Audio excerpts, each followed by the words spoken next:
Hi, I'm Parmy, and in today's video expect to learn how Ghostlights can be used in your scenes, how to configure Ghostlights correctly inside Daz Studio 4.24, and how to import Ghostlight scenes from older versions of Daz Studio into Daz Studio 4.24 and keep the same lighting. So let's get started with 3 examples on how Ghostlights can be used in your scene. So the first example we're going to be looking at for Ghostlights is this scene here, which is from my graphic novel Tiger Dragon The Rebirth, a heroic action fantasy story that's going to entertain you, empower you, and inspire you.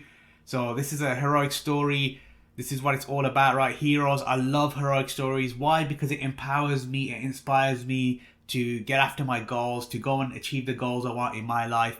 And if that's the kind of stories you want to have in your life, then Tiger Dragon The Rebirth is for you. So let's look at this scene here regarding Ghostlights. Why are Ghostlights useful, right? Where can we use them? What are the uses? So in this case here, this is an outside scene. It's nighttime. I'm going to put on the NVIDIA IRA to show you what exactly going on here. So this is a nighttime scene, and this is where Ghostlights could definitely really do help out when you want to light the scene, make it bright enough so that you can see everything, right? Even though it's night, so to speak. So for example here, I've got a ghost light here, as you can see. As I move my mouse over, you can see that's a ghost light there. It's a sphere, actually. That's a primitive. And then I've got another one here, which is my emissive. Another here as well, an instance over here, which is got ghost lights here as well. So this is giving me the extra lighting for the outside, right? If I turn off this extra lighting, so I turn off that and I turn off both of these lightings here, you'll see how dark it really is. So that's really, really dark. Now, what I can do is obviously go to this item here and put up the luminosity of this item, like really put the values very, very high. But then they will be overexposed and it doesn't look really good, right? This is what I used to do before. So as a beginner, I used to think, oh, I don't know what ghost lights are. I don't know how to use them, right? I never knew about them or how they could be useful. When I used to make nighttime scenes, like scenes like this, I would pick the nearest light source and just overexpose it. Like really, really high luminosity values. It looked ugly. It was horrible. It's what you would do as a beginner because you think that's the way forward. But then you realize, no, you can use ghost lights to make it look like the lighting is more brighter than it actually is. So you can see the difference here when I turn it off and when I turn it back on. How much ghost lights play a difference here. So this is some of the stuff you would actually see in movies as well. In movies or in games, video games or anything, even TV shows, yeah. Where you've got lighting from like a small light source, like it could be a little lamp, and it's lighting the whole room. That's obviously not really going to happen if you did that in real life, where you just got a lamp and you turned it on. It's not going to light the whole room. It's going to light a very small portion of that room.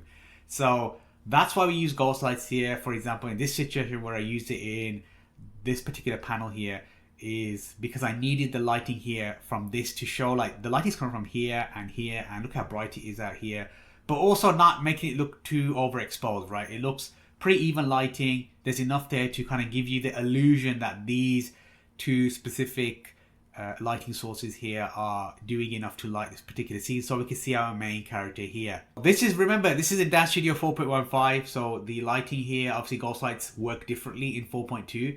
So for example, when I click on my primitive here, which is the sphere primitive here, and I go to surfaces here, and I go to editor tab and emissive, when I go down all the way to where it says cutout opacity, you'll see that we've got these values here, right? I've got these values here, cutout opacity. This is how you would do it, do ghost lights in Daz Studio 4.15, 4.16, any version less than 4.2.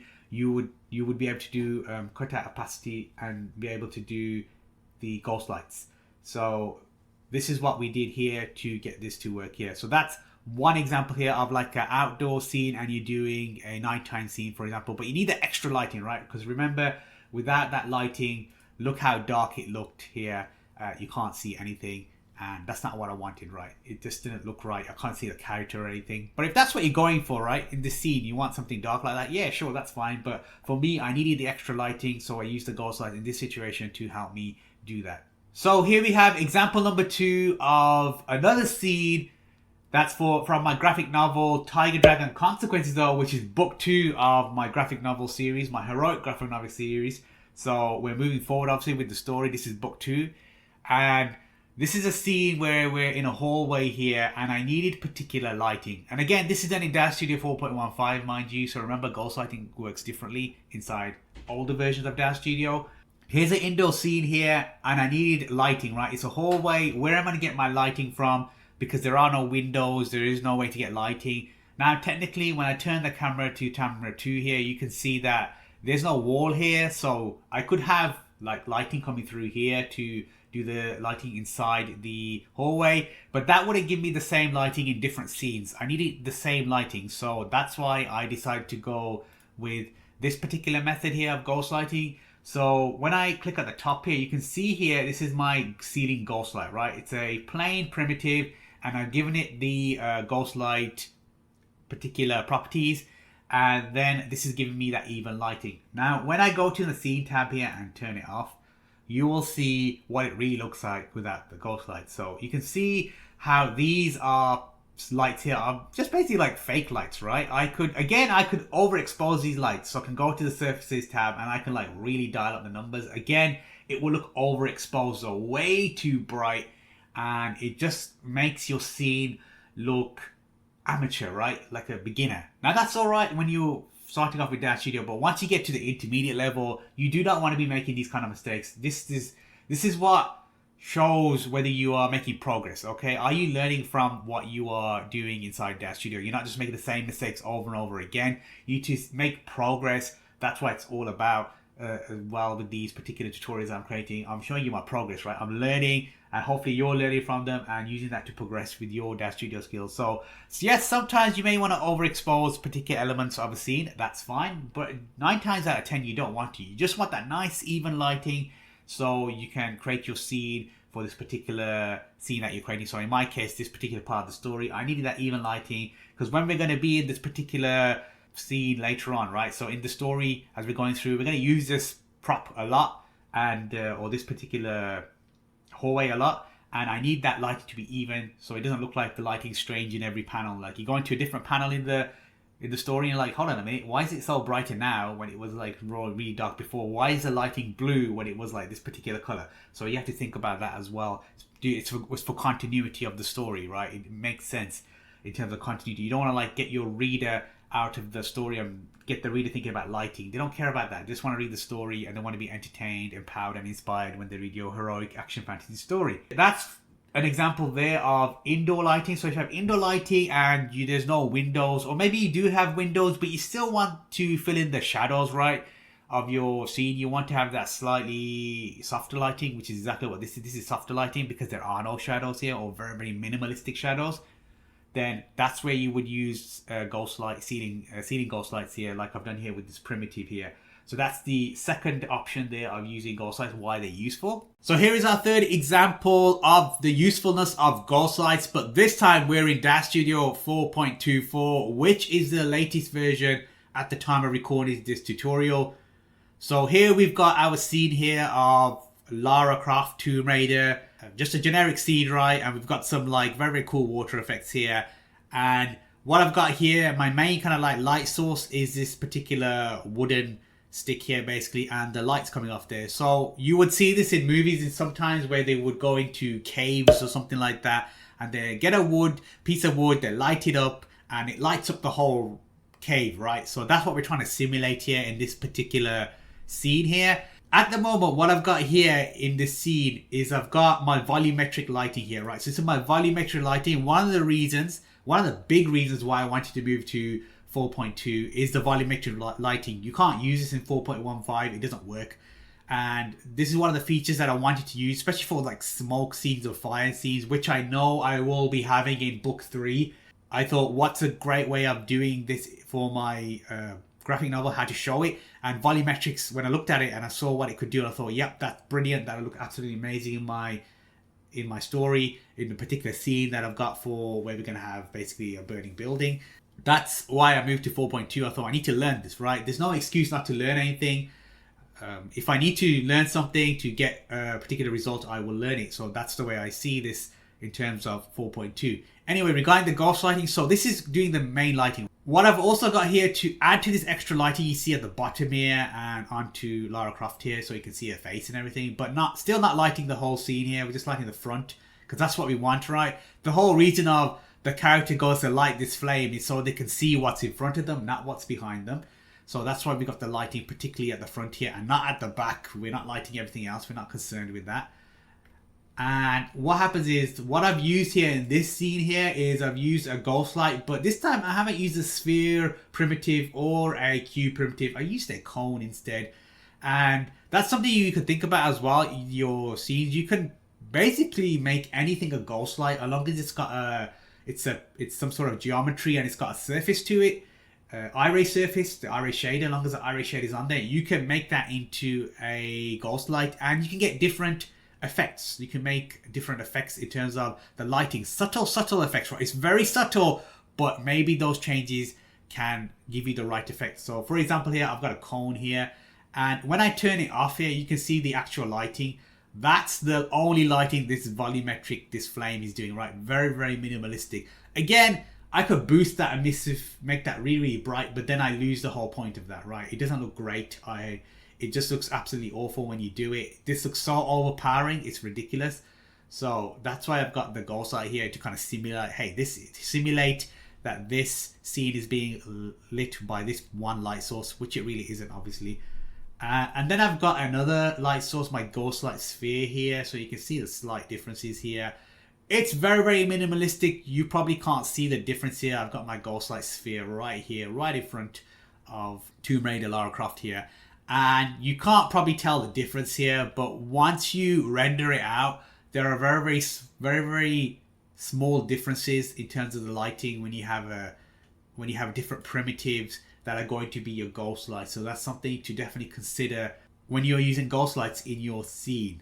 Since we're in Daz Studio 4.24, let's now move on to how to do ghost lights inside Daz Studio 4.24. Do it correctly so they work exactly as they did in Daz Studio versions less than 4.2. So in my case, I'm using 4.15 Daz Studio. So when I show you how to create the ghost lights in 4.24, they will work exactly as they did for me in Daz Studio 4.15.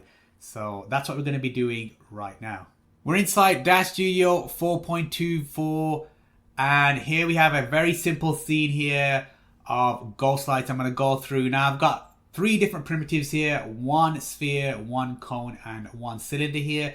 I just want to show you, you can use any particular geometry primitive as a ghost light, just to show you proof of that as well, and show you the differences, right? So sometimes when you have one particular primitive, then you can basically get a different type of lighting from them. Very, very subtle, but it could be something that is useful for you as a tool belt, right? As a toolkit, you can be like, hey, let me try a sphere in this scene, see what kind of ghost light I get. Let me try a cylinder, or let me try a cone, or let me try something else, right? Maybe a particular prop you've got in your content library, and you bring that in, and then you make it emissive and you make it into a ghost light. It'll give you a different effect, and you might be surprised at the lighting you get, and you might be like, oh, I didn't know I could do that, right?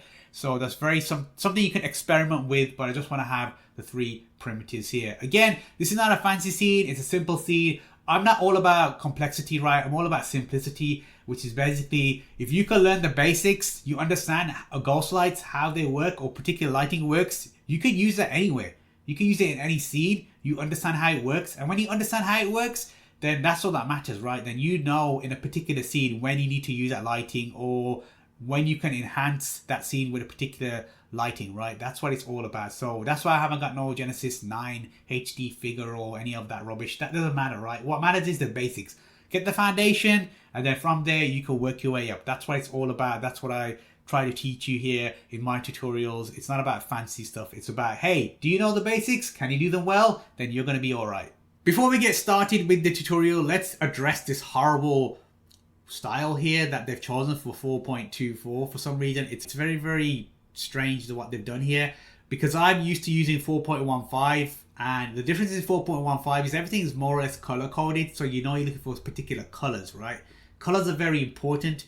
So for example, when I go to parameters general here, these particular parameters here were all color coded, meaning X translate was red, Y translate is green, and Z translate is blue. And then you got red, green, blue again, right? So it's very, very easy to distinguish the dials from here. Now it's very, very difficult. I need to go, well, not difficult. It's a bit of an annoyance of going through here and trying to find the particular dial that you want, right? And if you're an older version of Daz Studio user like me, then I suggest turning it back, which I'm going to show you how to do right now. But if you're a newer version of Daz Studio 4.2 and you've just started, right, and you're happy with the way this looks, stick with it, that's fine. But for us people who are like, been doing it for a while, I suggest you go back to the original kind of like style, which I'm going to show you how to do right now. So the way you do that is you go to window here, you go to style, you go to select style, and make sure it's style. For me, it was dark side here, so I don't know whatever you originally had here, right? You choose whether it was highway, whether it was main street, whatever you had, right? So mine was dark side, which is the 4.15. And then it was currently set to midnight, which is what this is, right? This is called midnight. We don't want that. I want to go back to the default and click accept, and there it's done. And you can see the difference straight away, right? Like, look at this here. This is so much more intuitive in terms of the colors. Like, you know, like X is red, X is red, X is red, right? Y is green, Y is green, Y is green. There you go. So it's a lot more easier to distinguish the dials. That's what you want. You want something to be quickly distinguishable, add to your workflow, so to speak. So I really do recommend this one. I don't recommend the other one because it's far too bland. I don't know why they just made it more difficult when you try to look for things, especially when you're used to something and you've got like this internal memory of where things are, right? You know where things are because you've been using it for so long. You decide whether you want to stick with 4.2 style or go back to the original 4.15. And that's what I recommend anyway. So definitely consider going back to this 4.1 style, 4.15 style, this older style if you're an older user. But if you're a newer user, hey, stick with 4.2 if you're happy with that style. That's cool. Let's move on to the ghostlighting portion of this tutorial. So how to do ghostlights in 4.24 correctly. I've selected my sphere in my scene tab here. I'm gonna go to surfaces tab here, click on editor here, click on sphere here, and then I'm going to go back to my presets tab, go to shaders, expand IRA, and I'm going to find emissives, and I want to apply the emissive shader. So double click, and you can tell it's applied because the primitives turn white now, so it's glowing, so to speak. So when I turn on my NVIDIA IRA here, you will see that it is glowing, right, so to speak. Previously, what we used to do in Daz Studio 4.15, 4.12, or any version of Daz Studio less than 4.2 is all you need to do now is just go to the cutout here and then type in the value 0.00001, right? But now when you do that, it just disappears. There's no lighting, there's nothing.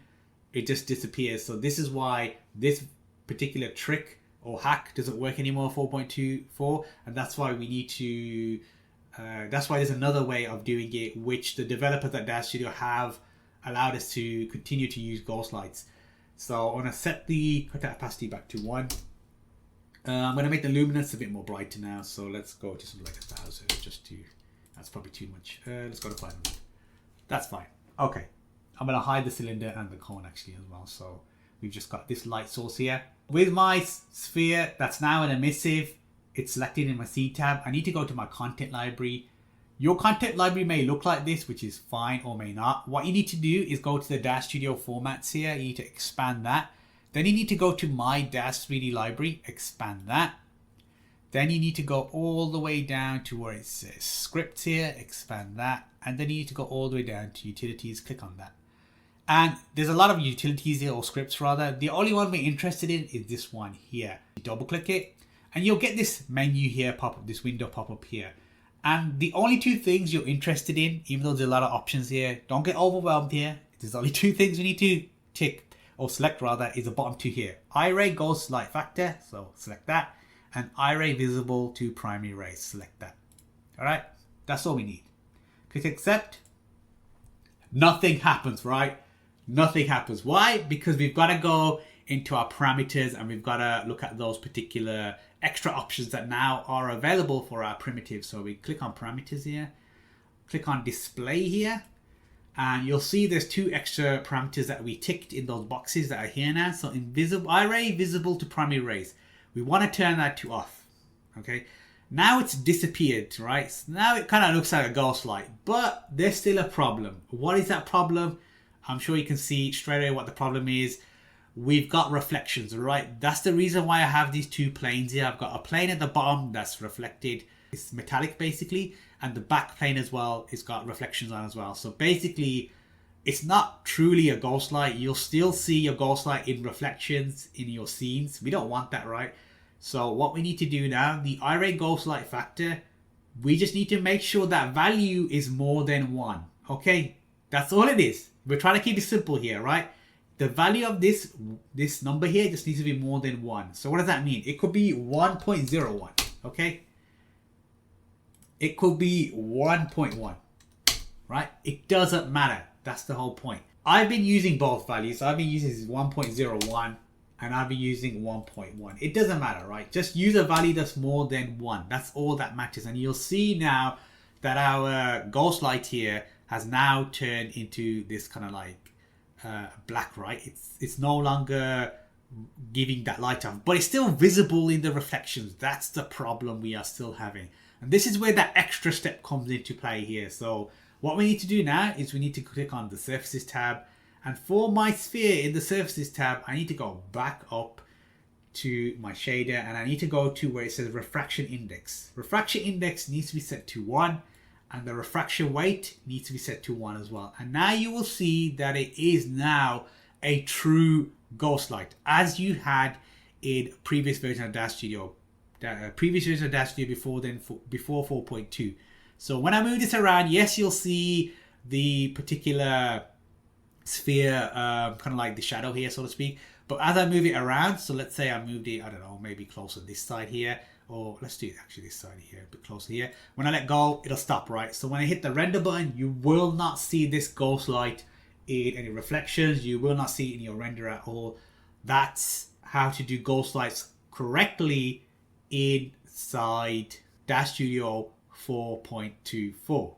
Right, so now what I'm going to do is I'm going to make my cylinder here a emissive and my clone here a emissive as well. I'm going to make them into ghost lights as well. I'm going to show you some tips and tricks here as I'm doing this. Well, the first thing I want to do is I want to make my cone primitive and my cylinder a primitive into emissive shader. So I'm going to do control click because I can make multiple items. It just makes it easier, right? Instead of doing one by one, that doesn't make sense. We're trying to save time here, workflow and everything.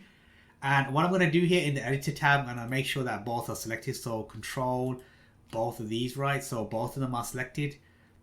And then I'm going to go to presets and then emissive is already here because we know where the location is. Double click that and it's going to make them both emissive. Now what I'm going to do is just change the color for each of these. So first thing I'm going to do is just change the color to something else, something that's a bit more distinguishable. We can have green for the cone and for the cylinder we will have any color, doesn't matter, green. Well, what was the other one? Yeah, other ones were like yellowy colors. So let's have something really crazy like, I don't know, blue here. There you go. Okay. Let's just change the, actually what I'll do is I'll show you, I'll control click both. And because I'm going to make the same changes, so I'll make that to change the luminosity, change that to 500 as well. So I'm doing both at the same time, right? It's time saving. Now I've got my sphere ghost light here, which is giving me the kind of like orangey kind of color here. We've got the cone here, which is basically the green emissive, and then we've got the cylinder, which is the blue emissive here. Again, I'm going to click on my cylinder here, then control click on my, so I can select two, the cylinder and the cone. In the content library, I could double click on here and it'll bring up this menu here. So now you can see, because I selected two primitives in my seed, it's giving me two options for both of them. It's saying, okay, I see you selected the cylinder primitive here and the cone here. What do you want to add? What properties do you want to add to this? Okay.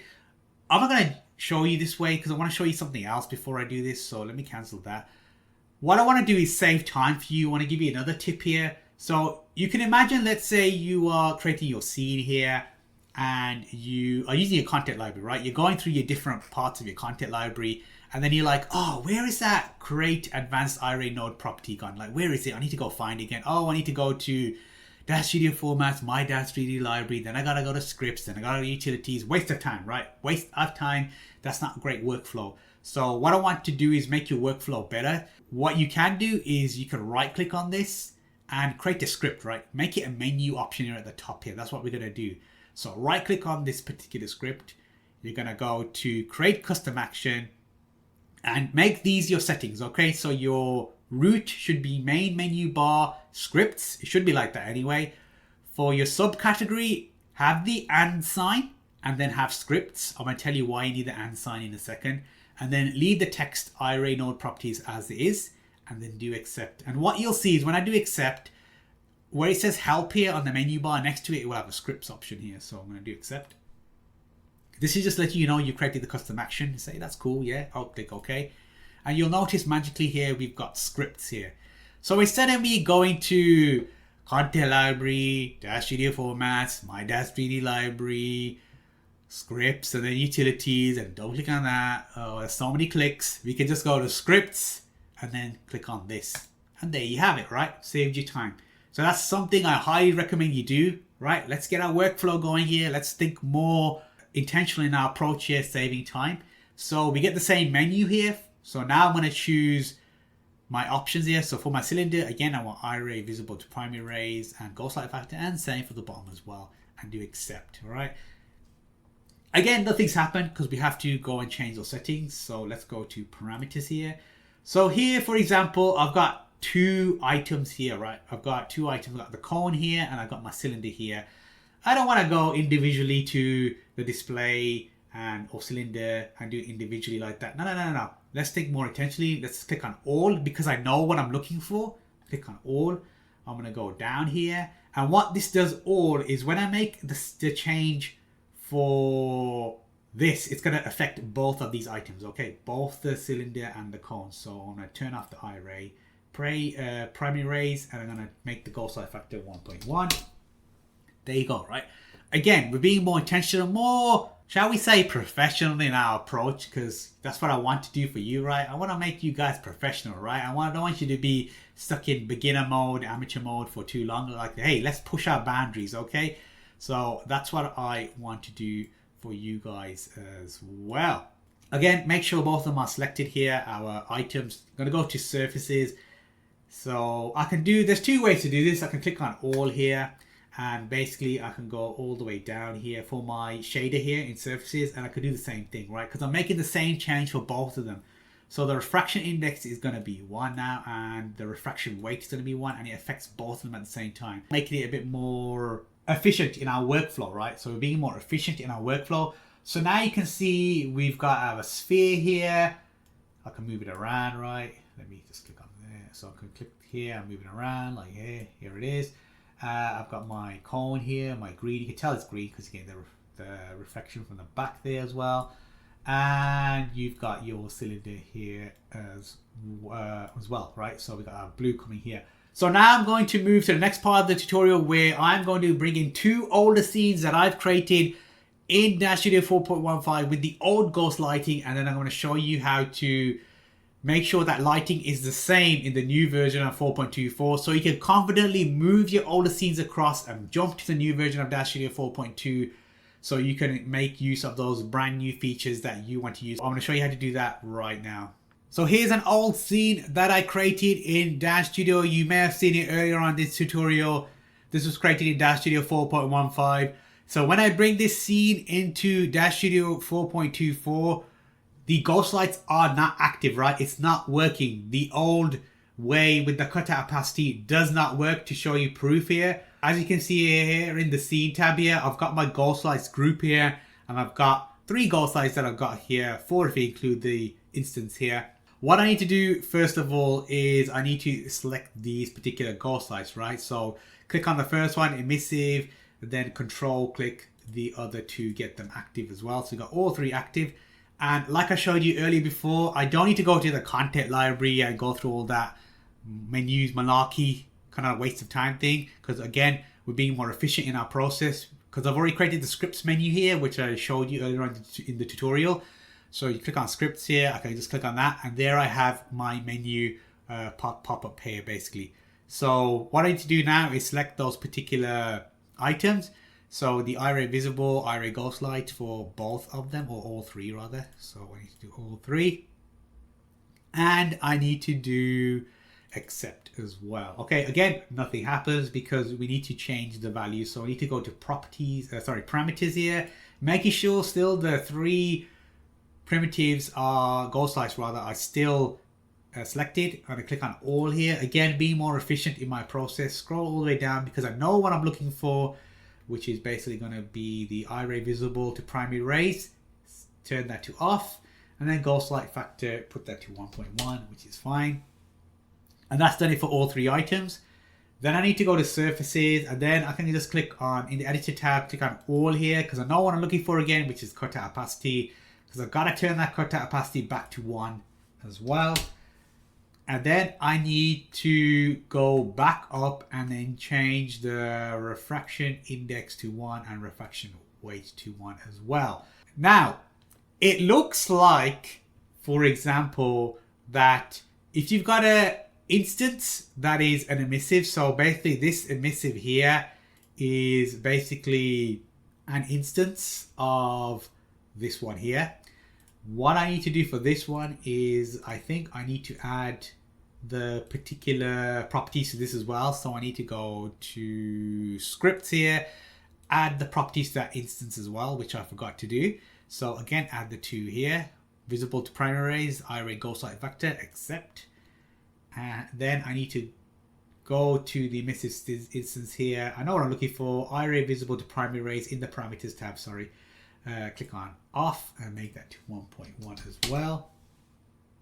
Okay, now it looks like nothing's happened to that as well. Obviously, an instance doesn't have any surfaces, right? If I go to edit tab, it doesn't exist. It's using the surfaces of this emissive primitive here because this is what it's the instance of. So at first glance, it looks like your instances cannot be Ghostlights, okay, like they were previously. And you're probably wondering, Parmy, why have you used a emissive instance here for this particular scene, right? Why didn't you just create a primitive Ghostlight and not make it just another primitive, right? The reason was because I wanted the values to be the same. So whatever I changed for this item, it would automatically change for this item in terms of the luminosity. I didn't have to mess around with changing the emissive for this properties, the lighting, for example, the luminosity for this one, and then individually changing for that one. It needs to be the same, for example. And the second reason was because at the time I was using a graphics card which had very, very low VRAM memory. I think it had like 6 gig or 4 gig, maybe an 8 gig. I can't remember now. It's such a long time ago. And when I used to do the rendering, because I didn't understand about hiding items in the scene and how that saved memory, VRAM memory when you were doing eye-ray renders, I used to have everything on. And then it used to always go to CPU rendering. And then I thought, well, if I make some things instances, that will save memory, which it does. So that's why I've got a emissive instance here in this particular case, which is why I did that for this particular scene, because I didn't know any better in my knowledge of Daz Studio. Now I obviously know, like, hey, if you've got something in your scene that's not in your scene, for example, you hide it, it will save your geometry, it will save the VRAM, and that's going to allow you to render on your GPU, which is exactly what we want with iRay. What I'm going to do now is just turn this back off, so go back to texture shaded. And then when I turn it back onto iRay again, you will notice that it's working fine, right? The emissive instance is now a Ghostlight. So just give it a few seconds for it to kick in. There it is, right? Proof here to show you that if you've got instances in your older scenes and you give it the particular properties like we did here for this instance here, so emissive instance, and you go to display here. When I put these on here, it will do what the actual original does, right? The original emissive or primitive or whatever Ghostlight you've got, it'll follow along. So that's great news. Okay, so if you've got all the scenes and you've got like loads of instances and you're thinking like, oh, I don't think these are gonna work, they are, right? Which is absolutely great. So this is my scene converted. Now what I have noticed in this scene here is that it is a bit more brighter than what it is in 4.15. So what I'll do here is I'll show you on the left hand side the render image over here, which is basically the image that is rendered from Daz Studio 4.15 with the original Ghostlights. And then we have the image on the right here, which is this scene here on the right hand side. And you'll notice that it's a lot brighter. I don't know whether it's to do with the luminosity settings in terms of the surfaces. So when I go to surfaces for these are the exact values that I used in Daz Studio 4.15. So I haven't touched these in this particular tutorial at all, nothing. So I don't know whether the luminosity values in iRay now are a lot higher. So when you choose like higher numbers, they are really higher than what they were in 4.15, the one that I'm using, the version that I'm currently using. So I don't know if that's the situation.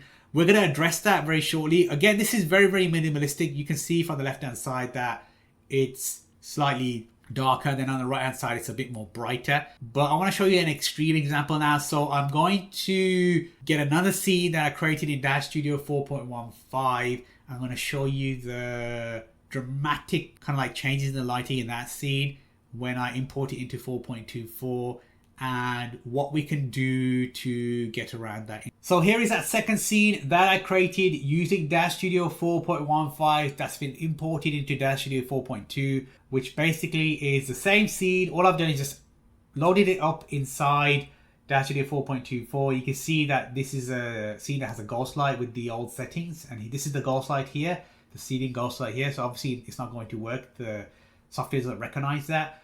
When I go to the surfaces tab and go to cut out opacity here for my ghost light, my seeding ghost light, you can see the values are 0.0001, right? If I click on it here, you can see that these are the values I use for 4.15.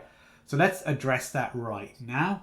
So again, I need to add my particular settings. So again, just go to scripts here, create advanced iRay node properties, run base hour shortcut instead of going to content library, utilities, and all that stuff. You're just saving time, right? And we want the bottom two again, iRay visible to primary rays and iRay ghost light factor. Hopefully you're getting used to this now. Going to parameters here for our ghost light here, going to click on display, and then iRay visible to primary rays, turn that to off, and then ghost light factor, just make it a value more than 1, right? Let's keep it simple. Whatever works, works, right? We don't need to make it complicated. Cut out opacity, again, I need to set that for my ghost light to 1, otherwise it's not going to see it. And then finally, I need to go to, even though this ghost light is on now, it's still black, remember? So we need to go to our refraction index, set it to 1, and refraction rate to 1 as well. So what you'll notice is that I haven't changed anything, right? The luminosity settings are exactly the same as what I did in Daz Studio 4.15, right? So you can see for some reason the luminosity values are very, very high. I don't know why that is, because when I open this scene up in Daz Studio 4.15, the lighting looks fantastic, right? So there's kind of like two ways around this when you have this problem. The first way is to obviously reduce the luminance. So whatever value you're using, bring it down. So for this scene, because I've done experimentation before, it's about 50 or 60. So if I bring it down to about 50, it kind of looks like the way it needs to, right? Maybe 60 in this case. But the one thing I don't like is when I do that is I don't like the edges here. You can see there's like bleeding of the light here on the side. I don't like that whatsoever because I never had that issue in 4.15. So I think there's a better way to do this, and I'm going to show you that right now. So I want to turn the luminosity settings back to normal, which is 150. And for our ghost light here, I'm going to go back to my scripts. I'm going to go back to advanced iRay properties. And I'm going to add this option here, enable iRay matte, okay? And when I go to properties here, you'll see it here, enable iRay matte. I'm going to turn that to on. And this is how the scene looks inside Daz Studio 4.15 with the exact lighting. There's no bleeding coming through here with the light here, right? I'm getting the same, almost 99% of the lighting the same. It's slightly brighter, like really, really minimalistic. So I can show you that as well. So I can show you like on the left-hand side here, this is the render from Daz Studio 4.15 here. And then we've got the render on the right-hand side of this particular scene in 4.24 with the iRay matte on there, right? With the iRay matte with these particular settings on there, and it's almost a like for like. You cannot almost tell the difference, and that I think is the best solution when you're bringing in your older scenes and you feel like the lighting is overexposed, is to use that enable iRay matte feature basically and turn it on, and you'll notice that the lighting is exactly the same. So the reason why is because you don't want to, let's say you've gone through and you've created specific scenes like I have here. I've created specific scenes with particular lighting. I've spent hours getting the lighting right? I've been going through and making sure, hey, this party is going to be 100 luminance, right? Or 200 or 250. And I don't want to move into 4.24 and be like, oh, now I got to go back and change the lighting all over again. Like I need to find the particular values. That's a waste of time, right? Yes, you could do that if you want to. Sure, go ahead and do that if you want to. But I feel like this is a more efficient way.